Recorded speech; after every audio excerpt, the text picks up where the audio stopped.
Welcome to tonight's webinar, the 15-week interview, 5 tips on how to roll your internship into a full-time job.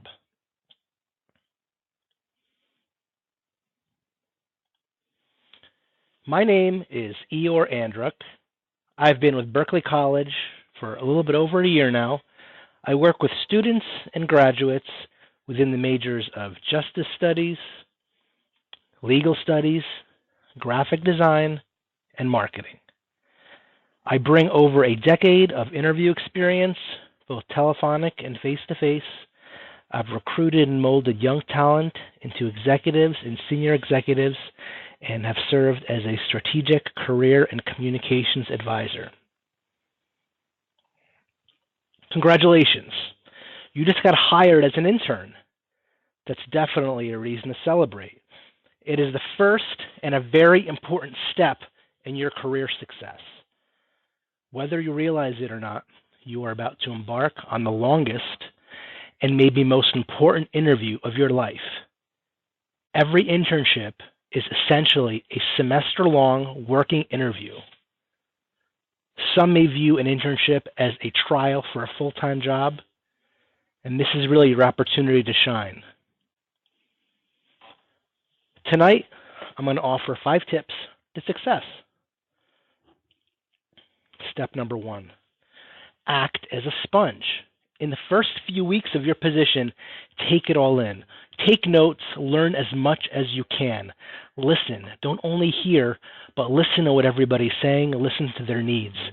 It is important to absorb all the information, as much information as possible. Learn the unwritten rules of the office. Every office has different unwritten rules. Get a feel for the office culture. Get to know people. Pay attention to how your manager and coworkers dress, behave, and interact. Don't interrupt and always be respectful. Don't ever get caught up in any kind of office drama. This will help you adapt quickly to the environment, and it will help you assess whether or not the company is a right fit for you in the long run. Because understand also that while you may be interning there, in the end, you may not really be crazy about the internship or the office environment. Identify issues not currently being addressed by the organization. Employers often seek visionaries who can think outside of the box and identify solutions to current problems that management may not have yet identified or addressed. Be prepared to tactfully offer solutions that you think might work to solve a specific problem or situation. I'm not saying you need to do this on day one, but really fully understand how the office works, what kind of problems are being addressed. And as an intern, you have an opportunity to stand up on a pedestal and maybe give your opinion on something, on how to address something. Step number 2, make a good impression. I'm a big fan of this, networking your way to success internally. Get noticed by senior level executives and management, and they'll be at your side when the time comes to determine whether or not you'll be considered for employment upon graduation or upon the completion of the internship. You will want to have gained trust by as many employees who can advocate for you as possible.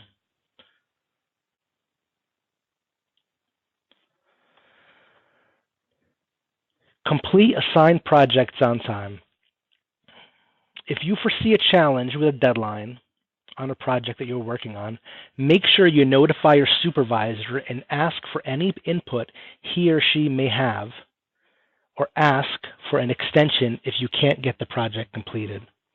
Be sure that you offer a valid reason for the project delay, such as other unforeseen problems or other work priorities that needed to be addressed before you got to the specific project, so you couldn't complete it on time.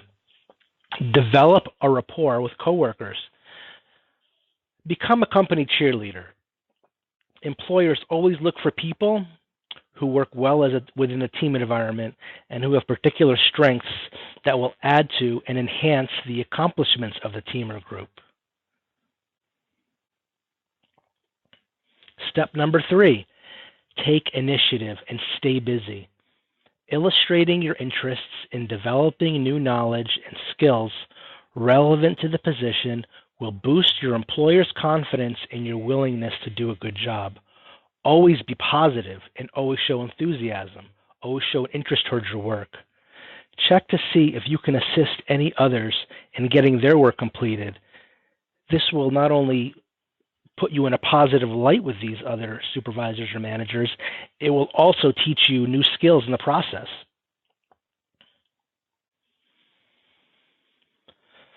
Under-promise and over-deliver. Always do more than what is expected for every assignment. Take your research to the next level. Be sure your work is error-free. If challenges arise, and they will, think about how you can solve it on your own before going to your boss. Be a little bit of an independent thinker. Be careful not to take on so much so fast that the quality of your work suffers, or you will be unable to complete a project, which will look negative on you. Always follow company rules and established guidelines. Take your time to learn the rules of the organization. Becoming part of the office culture includes learning the dress code of the corporation. It also means meeting deadlines first and learning what is expected. Review company policies on personal emails, very important, phone calls, and internet use to avoid any kind of uncomfortable situations. Understand that anything that you send out from a company email is on behalf of the company, not necessarily on behalf of you.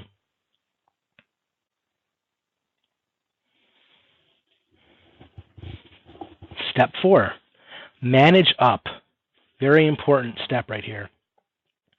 Keep the bridge of communication with your manager open and clear. Your manager's word will carry the most weight when the time comes to evaluate your performance, so make it a priority to meet your manager's objectives.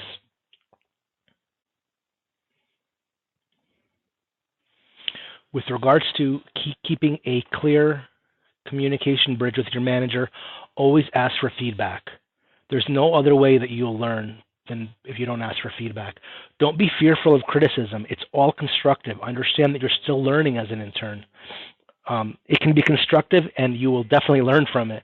As your supervisor, ask your supervisor for a performance review, which will give you an idea of what you did right and where you can improve. This also shows your manager or supervisor that you're doing a good job in developing your skills. Stay in touch. Very important too, once the internship is over. Don't let your relationships end when your internship does. Connect with your supervisor and other staff which you've worked with in the company via LinkedIn, or stay in touch with them on the phone. This will ensure that you stay top of mind with these people should they hear anything that might be a fit for your skills and interests within the company, or even within a company that they know outside of the one that you interned with. Oftentimes, they are more than happy to act and serve as a mentor or offer advice and guidance to take your next steps towards a successful career. Step number 5, which is the last step. All the other steps that I mentioned earlier will do nothing without you producing the highest quality of work. So coordinating a quick bite or a cup of coffee with a senior level executive is great, but your quality of work overall is what will sell you in the end. Think of your internship as a trial period for the company to see how you'd perform as an employee. Work your hardest and smartest with pride. Anything you put your name on should be something that you're proud of. At the very least, make sure your spelling and grammar are flawless prior to sending emails or sharing a project or document with others. Everything should be client ready, even if it will never be viewed by someone externally. I thank you very much for watching the video. If you have any questions, please feel free to email me at the information on the slide or call me at the number on the slide. Thank you very much. Have a great night.